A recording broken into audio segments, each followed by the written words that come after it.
21वीं सदी में अक्सर बुद्धिजीवी लोग कम्युनिस्ट रूस और कम्युनिस्ट चीन की दोस्ती से संबंधित लेख और विचार प्रस्तुत करते दिखाई देते हैं। हालांकि टीएफआई पोस्ट पर हम अक्सर इन दोनों देशों के बीच की शत्रुता पर प्रकाश डालने का काम करते हैं, क्योंकि इन दोनों कम्युनिस्ट देशों के बीच के रिश्तों के इस पहलू पर ध्यान देना अति महत्वपूर्ण है। ये सच है कि कुछ मामलों में रूस और चीन के हित में एक दूसरे में परस्पर मिलते हैं, लेकिन ये भी सच है कि ये दोनों एक दूसरे के कट्टर विरोधी और प्रतिस्पर्धी भी हैं। आर्कटिक रूस के फार ईस्ट और मध्य एशिया में रूस को बढ़ते चीनी प्रभाव से सबसे ज्यादा खतरा है। ऐसे में भारत चीन बढ़ते तनाव के बीच रूस को भी चीन के विरुद्ध इंडिया कार्ड खेलने का मौका मिल गया है। भारत चीन के बीच तनाव में रूस बार बार भारत का पक्ष लेकर चीन को कड़ा संदेश भेज रहा है कि अगर चीन रूस के अधिकार वाले क्षेत्र में अपना प्रभाव बढ़ाने की कोशिश करेगा तो वह आसानी से भारत का पक्ष लेकर उसके लिए मुश्किलें बढ़ा सकता है। रूस चीन के विरुद्ध इंडिया कार्ड आज से ही नहीं बल्कि वर्ष 2019 से ही खेल रहा है। पिछले वर्ष रूस ने भारत को प्राकृतिक संसाधनों से भरपूर उसके फार ईस्ट में निवेश करने का न्योता दिया था।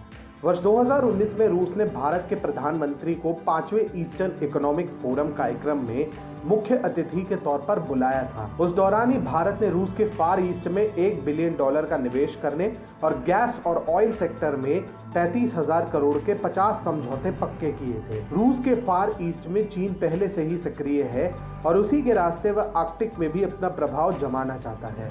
ऐसे में रूस नहीं चाहता कि उसके फार ईस्ट को अकेला चीन ही हाईजैक कर ले।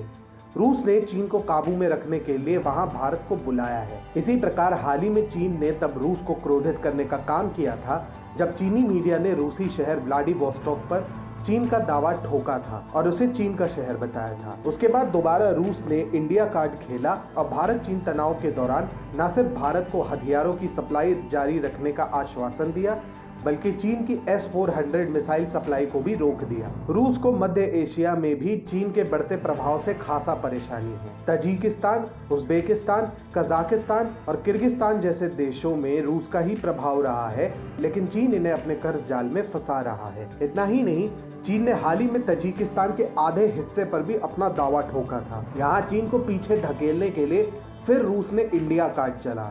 हाल ही में रूस के दौरे पर गए भारत के रक्षा मंत्री राजनाथ सिंह ने ताजिकिस्तान, उज्बेकिस्तान और कजाकिस्तान के रक्षा मंत्रियों से बातचीत की और उनके साथ सहयोग बढ़ाने की बात कही। आर्कटिक को लेकर चीन के बढ़ते दावों के बीच हाल ही में रूस ने भारत के साथ मिलकर मलक्का स्ट्रेट के पास एक सैन्य अभ्यास भी किया। रूस ने दोबारा एक चीन के साथ इंडिया कार्ड खेलते हुए उसे चेतावनी दी कि अगर वह आर्कटिक और रूसी समुद्री इलाके में कोई भी हरकत करता है तो वह भारत के साथ मिलकर हिंद महासागर और यहाँ तक कि इंडो पैसिफिक में भी सक्रिय भूमिका निभा सकता है। चीन के साथ बिजनेस करते वक्त किसी भी देश को बड़ी सावधानी बरतनी पड़ रही है, क्योंकि लुभावने वादे कर और बड़े सपने दिखाकर पीठ में छुरा घोंपना चीन की आदत रही है। BRI इसका सबसे बड़ा उदाहरण रहा है। रूस ने अभी तक BRI के किसी प्रोजेक्ट को अपने यहाँ स्वीकारोक्ति देने में कोई रुचि नहीं दिखाई है। पुतिन चीन की चालबाजियों को अच्छे से जानते हैं और इसीलिए उन्होंने चीन को काबू में रखने के लिए उसके खिलाफ बड़ी ही समझदारी से इंडिया कार्ड खेलना शुरू कर दिया है।